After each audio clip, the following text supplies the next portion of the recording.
interrupt this program. This is breaking news. Breaking news on WEEI is presented by BetQL. Smarter bets start with BetQL. Download the BetQL app or visit BetQL.com today. All right, so the Red Sox needed outfield help. They missed out on Haniger, missed out on Bellinger. They do not miss out on Masataka Yoshida, who first on the scene, Jeff Passan reporting the Red Sox have signed. Yoshida's deal with the Red Sox will be for 5 years and more than $85 million. He's a player from Japan.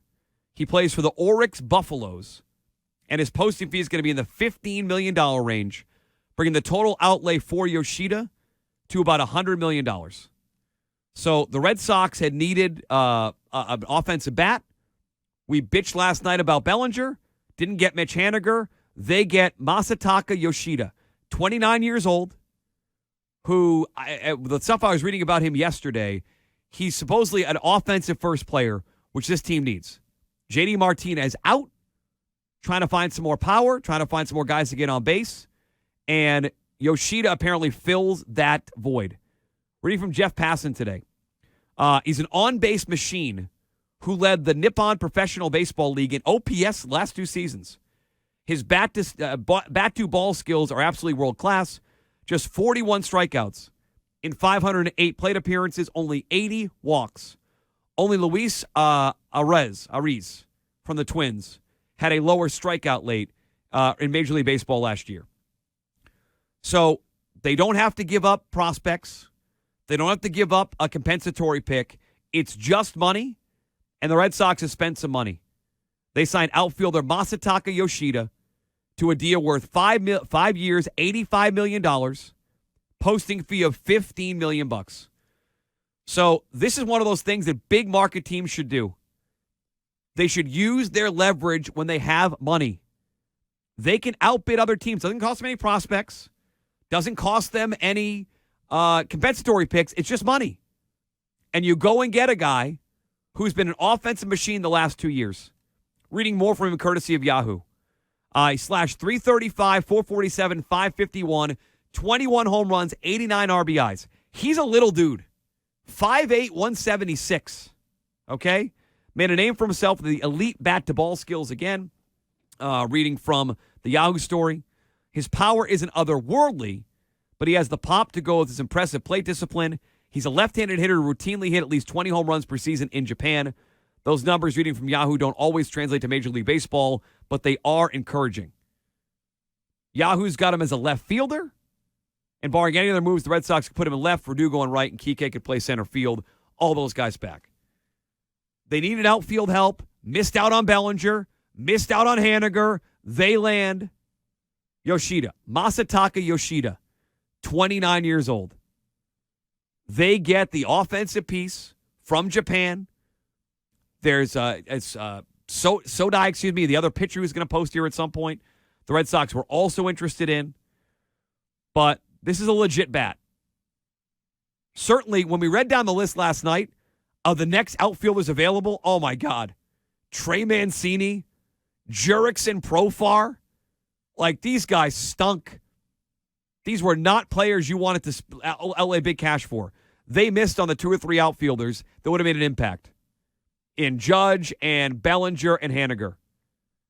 So they wheel back and spend money.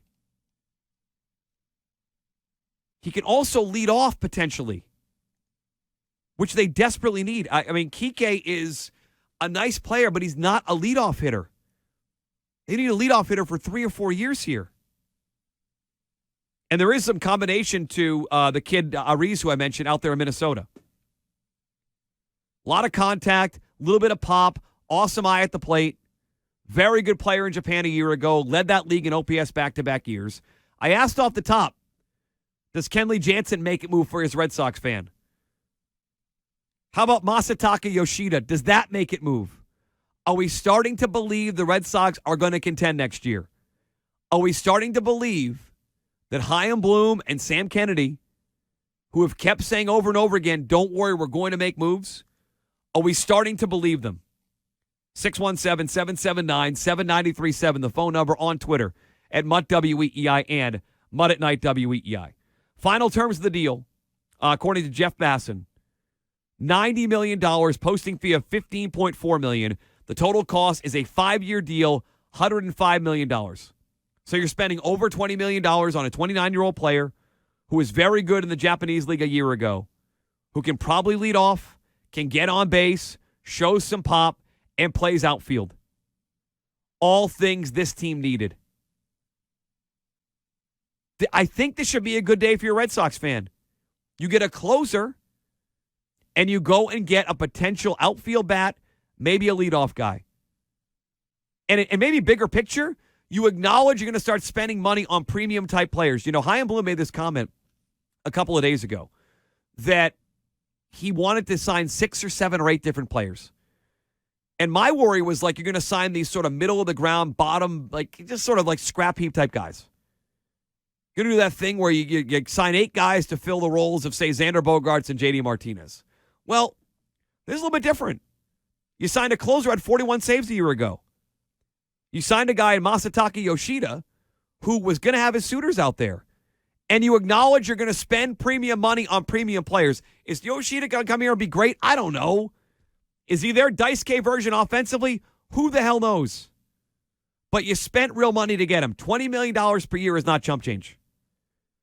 And if the options were this guy or Jurickson Profar or Trey Mancini, this guy every day of the week, having only seen a couple of highlights.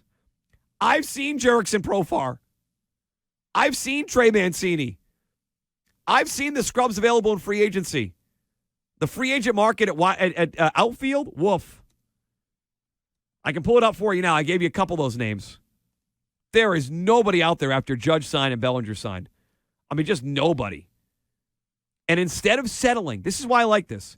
Instead of settling, you go out and get an actual player who is going to be sought after. I mean, who are some of the other guys out here? Oh, my God. David Peralta. No, he signed already. Sorry, Peralta's off the market.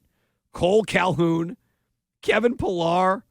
Corey Dickerson. Robbie Grossman was the name. Robbie Grossman was ranked as like the 10th best outfielder left, and I thought last night on the air, holy bleep, if they get Robbie Grossman, they're screwed. But instead of Grossman, instead of bringing back JBJ, Alex Dickerson, they go out and get a real outfielder. At least I'm not going to pretend to know a lot about this guy. But I know that other teams wanted him. It costs $20 million a year. And he's a premium type player. He is not settling in that middle ground. Chris in the car jumping in at 617-779-7937. The breaking news earlier today, Red Sox signed a closer in Kelsey Jansen. Tonight, they assign I'm going to mess it up again. Masataka Yoshida, 29-year-old outfielder posted from Japan at an average annual value of $20 million per. He's 29 years old, led the Nippon League in OPS the last couple of years. Great eye at the plate, little bit of pop, can play the outfield. And other teams wanted him. He's not an afterthought. Chris in the car on the unknown. Hi, Chris. Mutt, thanks for taking the call. Sure, buddy. Quick question. Are we, as the Red Sox in general, are they known for being able to take these Japanese players or foreign players that come in from, other leagues like that and making them work? And on that, I'd love to hear your thoughts off air. Thanks for taking the call, brother. Yeah, I mean, in terms of making them work, they've had a hit or miss, right? Bringing guys in, from international players that they that we didn't know about before. Daisuke was probably overhyped, but not terrible. Rusney Castillo was a disaster. But they've had some other guys who have worked. This is an awful blank by me and shows my age. This is embarrassing. But, Ben, the excellent reliever they had that they brought over from Japan on a 2 or 3 year deal, he helped them win a World Series. I'm blanking on his name. It's embarrassing. Can you not think of it either? He was had a Rivera-like year. Yeah, well, I know. It's a bad job by me. Tazawa was one, but that wasn't the closer. He was the setup guy. I'm just blanking. Koji Uehara. Koji was a great find. I mean, a great pitcher in Major League Baseball. So they've had success. They've had their failures. This guy is at least projected to be a very good offensive piece. And he's better than Jurix and Profar. And he's a premium player. This is a sign they're going to spend money.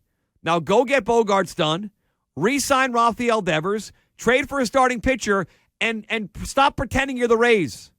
Stop acting like a small market club and go compete. A closer and a $20 million per year outfielder are suggestions you are going to compete. It's not like the everything's awesome type, let's celebrate everything, but it's a good day if you're a Red Sox fan. 617-779-7937, the phone number. Masataka Yoshida, Japanese hitter signed by the Red Sox to a 5-year deal worth over $100 million. Your reaction to that, and when we come back, I'll read you what 2 former Major League players said about Yoshida and get your reaction. Red Sox making 2 big moves today. You're talking about it here, Monday at Night, WEEI.